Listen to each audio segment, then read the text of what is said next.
The old farmhouse was always too quiet at night.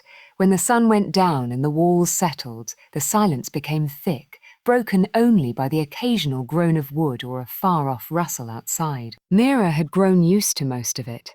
Creaks, drafts, the scurrying of mice in the attic. But the past week had been different.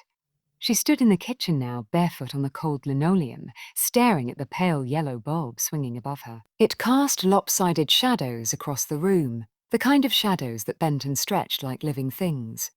Her husband, Daniel, leaned lazily against the refrigerator, sipping his second mug of coffee. His hair was mussed, his shirt wrinkled from work, and his face carried the stubborn indifference of a man too tired to humour fear.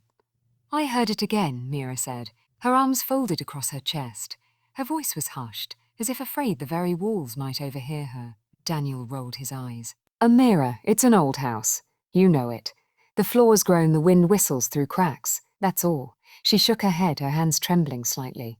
"No, not tonight, not last night. It's not just creaks, it's footsteps, slow ones, heavy. And—" she faltered, her gaze sliding toward the yawning hallway beyond the kitchen. "And breathing, like someone standing just out of sight." Daniel gave a short, dismissive laugh and set his mug down with a soft clink. "You've been reading those horror books again, haven't you? Filling your head with monsters and ghosts. That's what this is." Her eyes flashed with frustration. "Don't patronize me, Daniel. I know what I heard. I'm not crazy." He sighed and rubbed his temples. He'd had a long day at work, and Mira's anxieties felt like one more weight pressing on him. "Look, I'll prove it to you." Without another word, he pushed away from the fridge and strode toward the dark hallway. The floor groaned beneath his steps as he disappeared beyond the kitchen's dim glow.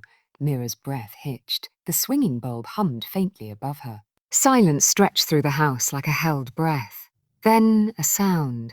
Not footsteps, but something slower. A dragging noise, wet and deliberate, that sent ice crawling up Mira's spine. Her eyes darted around the kitchen, panic clawing its way up her throat. Daniel had taken the flashlight with him. She was alone, bathed in that sickly, flickering light, and the noise, it wasn't coming from the hallway where Daniel had gone. It was behind her. Mira turned slowly, every muscle stiff with terror. The kitchen window, fogged with condensation, reflected only her pale face in the weak bulb above. But in the reflection, something moved. A shadow too tall, too hunched, sliding across the room. She spun around. Nothing. The kitchen was empty. Her breath trembled as she whispered, "Daniel." No answer. The dragging sound grew louder, closer. It seemed to seep out of the walls themselves. Mira backed toward the counter, her fingers finding the handle of a kitchen knife. She gripped it tight, her knuckles white. Then Daniel's voice called faintly from the hallway. "Issy." Nothing here, just shadows. His tone was smug, almost playful. Relief flooded her chest, though it was short-lived. Something was wrong with his voice. It was thinner, stretched as if spoken from too far away. Mira swallowed hard. "Daniel, come back to the kitchen." Silence. Then footsteps echoed down the hallway, slow, steady approaching. The shape of Daniel appeared at the edge of the dim light, his frame, his stance, his familiar silhouette. But his face was wrong. The features were smudged, indistinct, like a painting left in the rain. His head tilted too far to one side, unnatural, almost broken. His limbs moved stiffly, as though pulled on strings. Mira's heart pounded.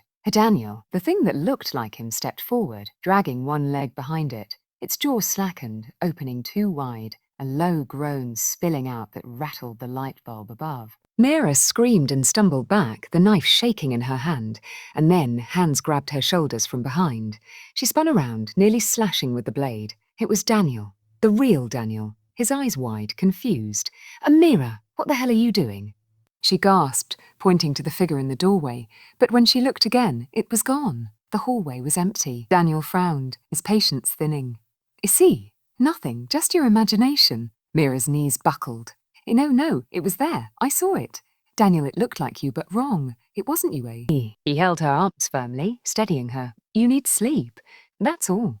Let's go to bed." But Mira shook her head violently. "If we go to bed, it'll come back. It's already here, Daniel. It's in the house."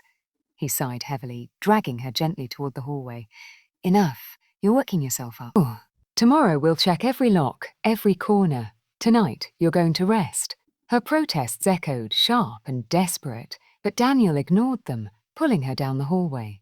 The kitchen light flickered one last time before going out, plunging the room into darkness. And in that darkness, unseen by them both, a shadow lingered, long hunched and smiling with a face not its own.